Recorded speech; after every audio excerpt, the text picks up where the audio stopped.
Hello everyone សួស្តីបងប្អូនទាំងអស់គ្នានៅក្នុងវីដេអូនេះខ្ញុំនឹងលើកយកនៅកិរិយាសព្ទដែលប្រើប្រាស់ញឹកញាប់មកបង្ហាញបងប្អូន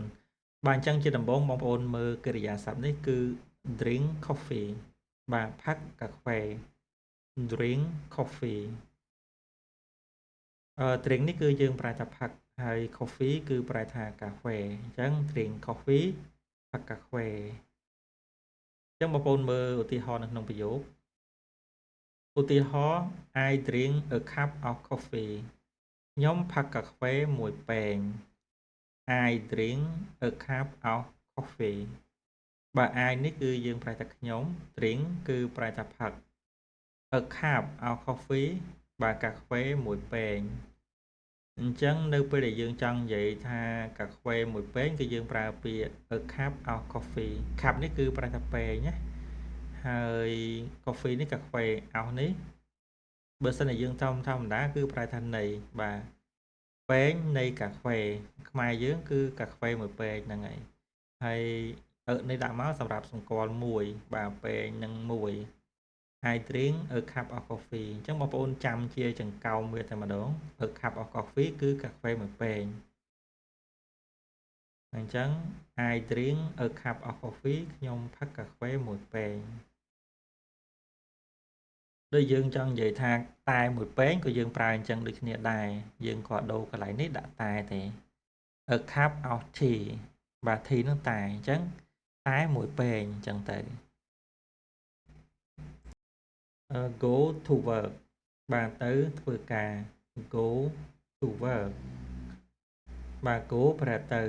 បាទ to work នេះគឺទៅធ្វើការអញ្ចឹងយើងជាប់មកមួយ to ណា go to work ទៅធ្វើការយើងអាចនិយាយថា go work ទេបានទេយើងជាប់មកមួយ to បាទអញ្ចឹង to នឹងយើងអត់ចាំបាច់ប្រែទេប៉ុន្តែកាលណាប្រើមួយ go បូក work ត្រូវតែជាប់មកមួយ to go to work ទៅធ្វើការឧទាហរណ៍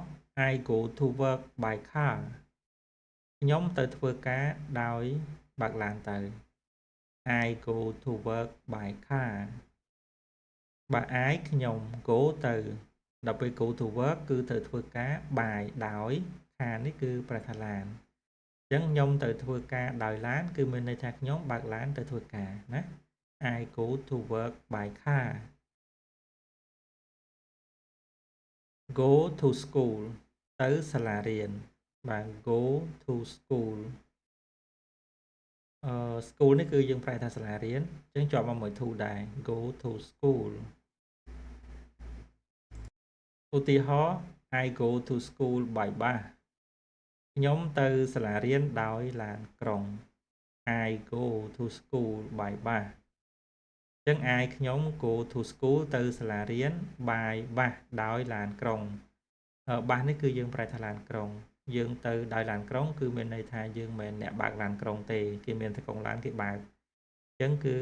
by bus ហ្នឹងគឺដោយឡានក្រុងបាទ I go to school by bus បងប្អូនមើលពាក្យនេះគឺ morning បាទ morning គឺប្រែថាពេលព្រឹកបាទ morning បាទយើងអរុនសួស្តីពេលព្រឹកបាទជួបមិត្តភ័ក្តិឬមួយក៏ជួបអ្នកធ្វើការមួយគ្នាអីគឺយើងប្រើពាក្យ good morning បាទគឺជាការស្វាគមន៍មួយដ៏ល្អបាទប្រែថាអរុនសួស្តី good morning ឬមួយក៏យើងថាសួស្តីពេលព្រឹកអញ្ចឹងណាបាទជាការរាក់ទាក់គ្នាមួយយើងជិះកង់ម៉ូតូអីជួបគ្នាអញ្ចឹងទៅគឺយើងប្រើពាក្យ good morning បាទយើងប្រើបាននៅពេលព្រឹកបាទចាប់ពីម៉ោង6ទៅដល់ម៉ោង12ថ្ងៃត្រង់គឺយើងប្រើបានហើយ good morning អរុនសួស្តីបងប្អូនមើលពាក្យនេះគឺ breakfast ប្រែថាអាហារពេលព្រឹកបាទ breakfast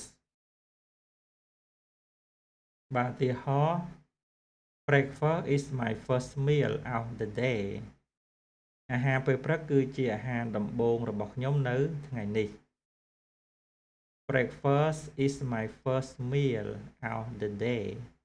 បាទ breakfast អាហារពេលព្រឹកនេះគឺប្រែថាគឺឬមួយក៏យើងអត់ប្រែក៏បានដែរ my first meal គឺជាអាហារដំបូងរបស់ខ្ញុំបាទ meal នេះគឺយើងប្រែថាអាហារហើយ first នេះគឺដំបូង my នេះគឺរបស់ខ្ញុំ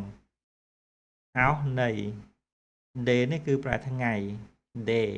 ហើយ the នេះគឺយើងអត់ប្រែទេប៉ុន្តែយើងដាក់មកណាអញ្ចឹង breakfast is my first meal of the day អាហារពេលព្រឹកគឺជាអាហារដំបូងរបស់ខ្ញុំនៅថ្ងៃនេះបងប្អូនមើលពាក្យនេះគេអានថា clock បាទ clock ប្រែថានាឡិកាណា clock ឧទាហរណ៍ look at the clock អូមើលនាឡិកាបាទ look at the clock បាទ look at នេះគឺមើលកលេចមើលបាទអញ្ចឹងយើងនៅជាមួយមិត្តភ័ក្តិឬមួយក្រុមគ្រួសារឬកូនអីអញ្ចឹងណាឲ្យមើលម៉ោងដោយសារម៉ោងហ្នឹងជិតដល់ទៅសាលារៀនជិតទៅធ្វើការអញ្ចឹងយើងថាអូមើលម៉ោងមើលនាឡិកាជិតដល់ម៉ោងធ្វើការអីចង់មានន័យអញ្ចឹងណា look at the clock បាទមើលម៉ោងបងប្អូនមើលពាក្យនេះគឺអានថា ready បាទ ready គឺប្រែថារួចរាល់ណា